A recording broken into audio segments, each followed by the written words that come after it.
दुनिया के नक्शे में भव्य और अखंड भारत का विशेष स्थान है। अखंड भारत में देश की यशोगाथा का सुवर्ण पन्ना यानी सोमनाथ महादेव। सुवर्ण इतिहास को अपनी आगोश में समेटकर खड़ा है ये भव्य मंदिर।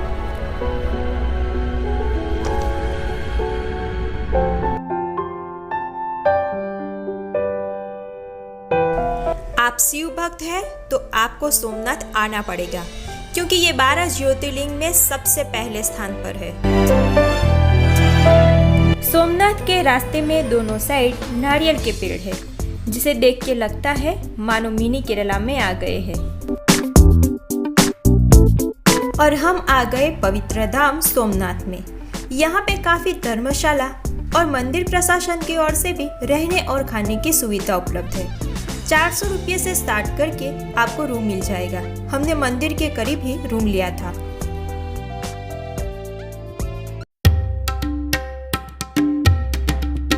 सोमनाथ मंदिर का इतिहास आप जानते ही होंगे, वरना गूगल भी बता देगा, या फिर आप सोमनाथ आओगे तो मंदिर खुद ही बता देगा। आप सोचो कि वो कैसे, तो चलो जानते हैं। शाम को फ्रेश होने के बाद हम संध्या आरती के लिए पहुंच गए। आरती का माहौल हम आपको दिखा नहीं सकते क्योंकि कैमरा अलाउड नहीं है, और अच्छा ही हुआ, वरना इस माहौल में जो आनंद मिला वो शायद ना मिलता। ये आनंद सिर्फ अनुभव से ही जाना जा सकता है। हमने आपको कहा था कि खुद मंदिर ही बताएगा उसका गौरवशाली इतिहास, तो यही वो घड़ी है। आरती के बाद लाइट एंड साउंड शो है। टिकट लेना अनिवार्य है, पर सोमनाथ की गाथा आपके दिल को छू जाएगी, ये पक्का है।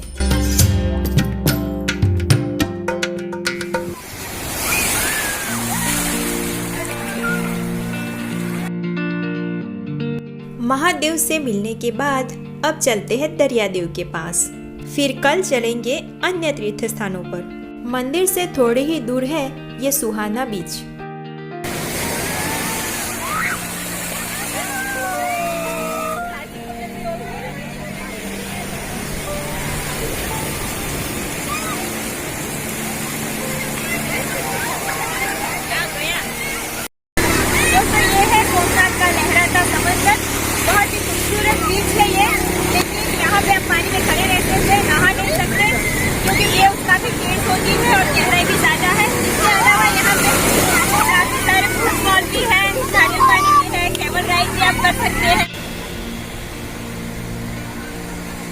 सोमनाथ आए और नारियल पानी ना पिए ये तो संभव ही नहीं है। पानी की जगह भी हम तो नारियल पानी ही पी रहे थे, और क्यों ना पिए, ये भाई तो 5-5 रुपये में नारियल दे रहे थे।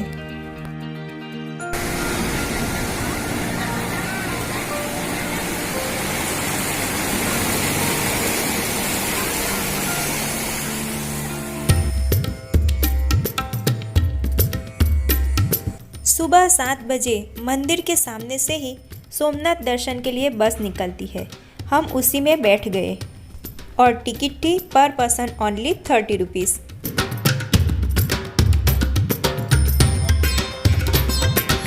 सोमनाथ दर्शन में सबसे पहले दर्शन करते हैं भगवान श्री राम के।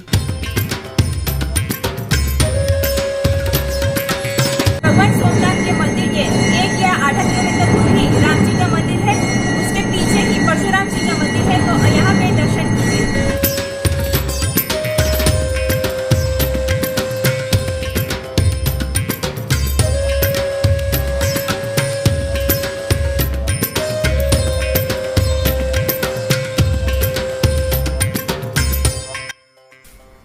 अब चलते हैं गोलोक धाम।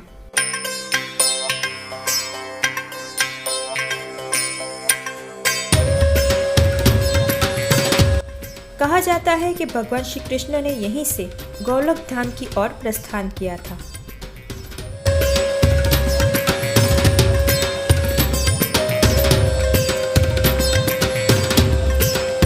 हिरन नदी के तट पर आई इस जगह पर 7 से 8 मंदिर है।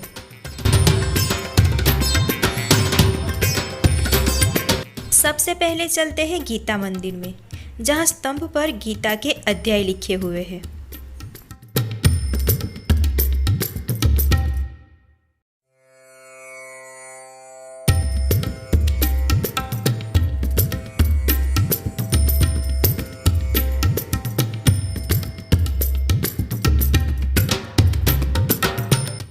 अब चलते हैं बलदेव जी की गुफा में।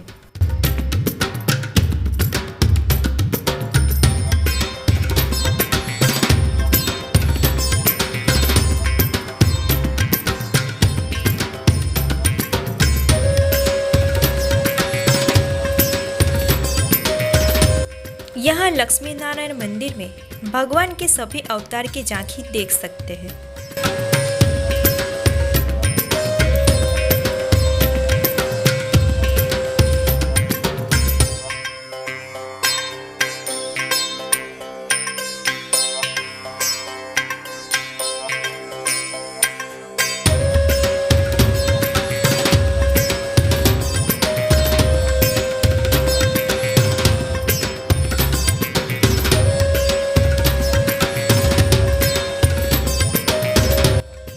श्री महाप्रभु जी की बैठक जी भी यहाँ पर है।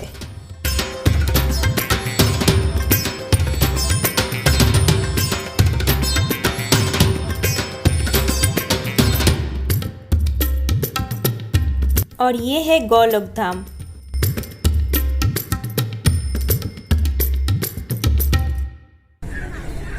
सोमनाथ में ही हिरन नदी के तट पर ये गोलोक धाम आया हुआ है। भालका तीर्थ, जहाँ पे श्री कृष्ण को तीर लगा था, उसके बाद उन्हें यहाँ लाया गया और यहाँ पे ही उन्होंने देह त्याग किया था।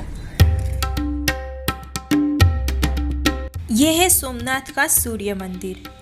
अंधेरे से उजाले की ओर ले जाने वाले सूर्य देव को प्रणाम करते हैं।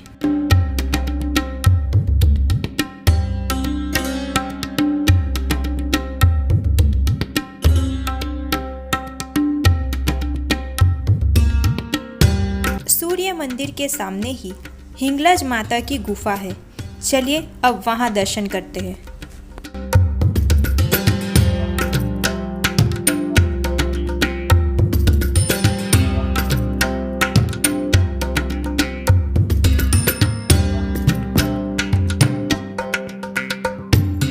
अब दर्शन करते हैं कामनाथ महादेव और आद्य गुरु शंकराचार्य जी महाराज की।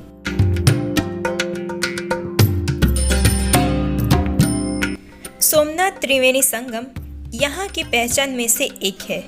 यहाँ के दर्शन की भी एक अलग महिमा है।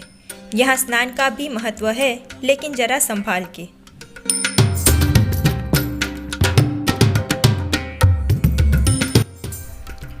ऐसा माना जाता है कि एक अभिशाप के कारण अपनी चमक खो बैठे चंद्रदेव ने यहाँ स्नान करके अपना सौंदर्य पुनः प्राप्त किया था। सोमनाथ का ये त्रिवेणी संगम है। यहाँ कपिला, सरस्वती और हिरन नदी का संगम होता है।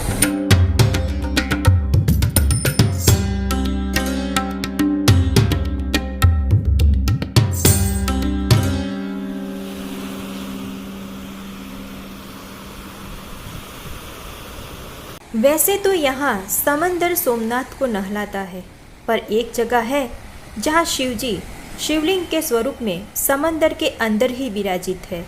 ये दर्शन सच में दर्शनीय है।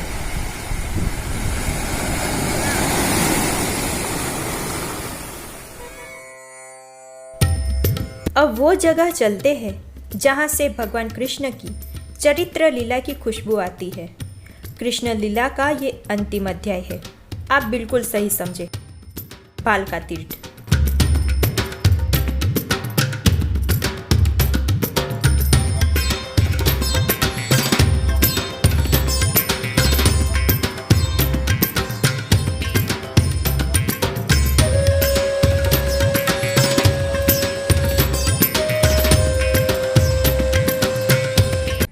यही वो भालका तीर्थ है जहाँ भगवान श्री कृष्ण को पार्टी का छोड़ा हुआ तीर गलती से लग गया था।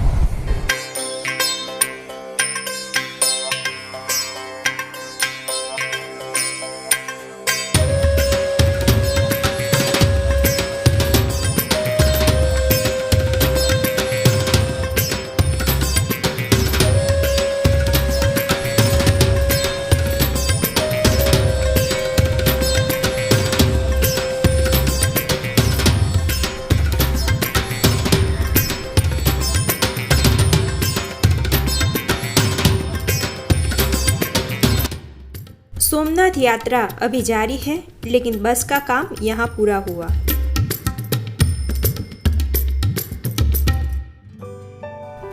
सोमनाथ में मंदिरों के अलावा और भी जगह है जहाँ बस नहीं जाती, इसलिए हम पैदल ही निकल पड़े और आप भी चले हमारे साथ। सबसे पहले प्रभास पाटन गुफाओं की ओर।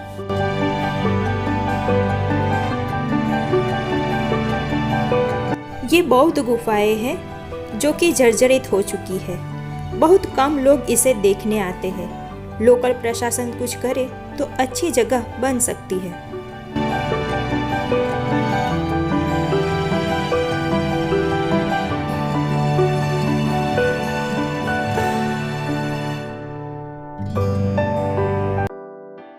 एक हरिहर वन है जिसमें पेड़ पौधे और बहुत सारी औषधियाँ है। सोमनाथ का ये हरिहर वन राम जी मंदिर के एकदम बाजू में है। इस वन में अलग अलग प्रकार के पेड़ पौधे लगाए गए हैं और शिवलिंग आकार में बिली पत्र लगाए गए हैं जो कि देखने लायक है।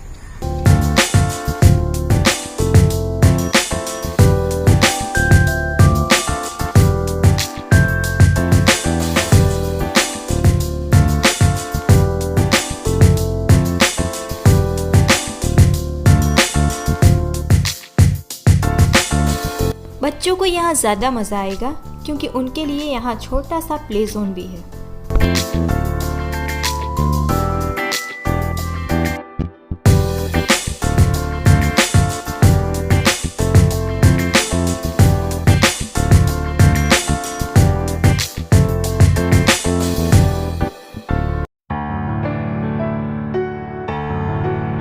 यहाँ एक संग्रहालय भी है। जब हम गए तब वो खुला नहीं था, फिर भी हम बाहर से ही अंदर का कुछ नज़ारा आपके लिए ले आए हैं।